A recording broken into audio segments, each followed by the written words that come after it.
Sharia. Hvad er sharia? Men sharia er det arabiske ord, der betyder vej.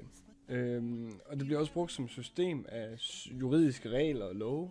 Og de her love her, de omfatter blandt andet sådan noget som dødsstraf for utroskab og håndsafhugning for tyveri. Og de stiller ofte mænd og kvinder i forskellige med hinanden i forhold til de her, skilsmisser og arveregler. Men dog så for de fleste muslimer, så er sharia ikke bare sådan et straffesystem og et sæt regler for ægteskab og skilsmisse og sådan noget som arv. Men det er mere sådan et begreb, der omfatter de her regler og anvisninger til, hvordan en muslim bør leve sit liv. Og for dem, der handler sharia ikke om etik, der handler sharia om etik og moral, og så de her små og store ting i hverdagen. For eksempel til, hvordan man beder, og hvordan man ønsker, og hvordan samfundet det ligesom skal indrettes. Og derfor så ønsker nogle muslimer også, at Vesten, de skal benytte sig af det her sharia her, fordi det måske også egentlig kunne hjælpe i de vestlige lande. Og jamen, sharia, de bygger på 4 kilder, hvor man ligesom kan fastlægge, hvor de stammer fra, de her sharia-lov her. Og der findes 2 primære, så findes der en guddommelig kilde, og så 2 sekundære kilder. Men de 4 vigtigste, det er den første, som er Koranen, og det er hovedsageligt en bog, der handler om tilbedelse af den almægtige Gud, Allah, og det indeholder også nogle leveregler for den almindelige muslim, om hvordan de skal handle og agere i verden. Hadithen handler om de her 4 retledede kalifer. De har sagt, hvad man skulle gøre og hvad man ikke måtte gøre. Og så på samme tid så indeholder den også den her beskrivelse her af, hvorfor man omskærer drengebørn, og hvorfor man gør det.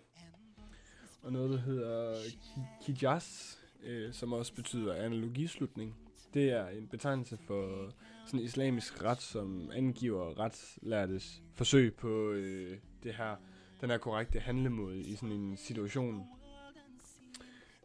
Og her drager man altså,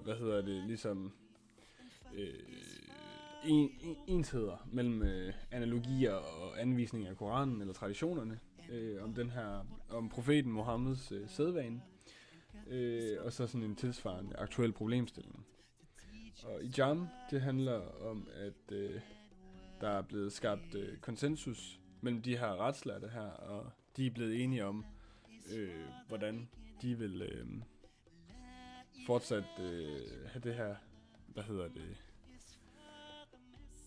hvordan de ligesom vil udbrede deres, hvordan vi skal leve efter Mohammed, eller hvordan muslimer de skal leve efter Mohammed og efter Koranen.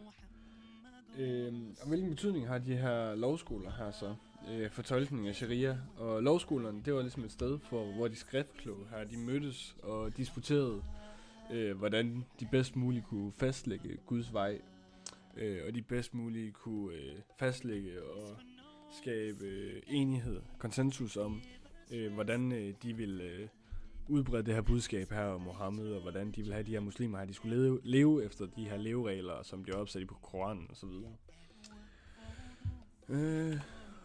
Skal jeg den herovre?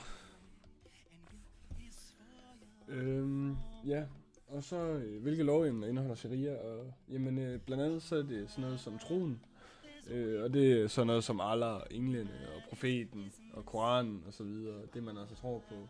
Og så er der de rituelle regler, og det er de her 5-6 søjler her. 6. søjle er altså ikke helt, fordi det er med hellig krig, men i hvert fald de 5 søjler: trosbekendelsen, bøn, faste, almisse, valgfart. Og der er også vandringen til Medina, en stor del af det her, overgangsritualer, som omskærelsen og navngivningen og ægteskabet og sådan noget.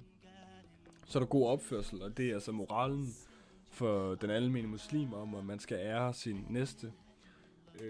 Og hygiejnen er også meget vigtig, og så tænker de muslimer rigtig meget over påklædningen i forhold til, det ser man specielt på kvinder, da de går meget anderledes klædt i forhold til Vesten. Så er der familieretten, og det er sådan nogle ægteskabsregler. For eksempel at kvinden, hun har et krav på sådan en brudegave, og det er en gave, som manden han skal give til kvinden, når nu han frier til hende. Og så er skilsmisseregler, og det er manden, han kan ikke bare gå fra kvinden. Eller manden kan vist bare gå fra kvinden, men kvinden kan ikke bare gå fra manden. Så er der strafferetten. Og det er, hvis nu man udøver forbrydelser mod Gud og samfundet og familien, hvilket også er noget, der straffes hårdt i islam. Og hvad hedder det? Statsretten er den sidste, og det er de her sharia-bestemte samfundslove, som de lever efter. Og hvordan kommer sharia så til udtryk i praksis? Og i praksis, jamen, der var det kun dele af lovskolernes sharia, der blev gennemført. Sådan nogle rituelle pligter som bøn og den moralske vejledning til god opførsel, var noget af det, som man beholdt, og man synes er vigtigt. Og på samme måde så ser man også, at de her familieregler her omkring mor og tyveri og så videre, ja, de er også utrolig vigtige for den almene muslim. Men sådan noget som strafferetten og handelsretten, det blev egentlig mest opfattet som fiktion, og det er egentlig aldrig rigtig været aktuelt. Yes.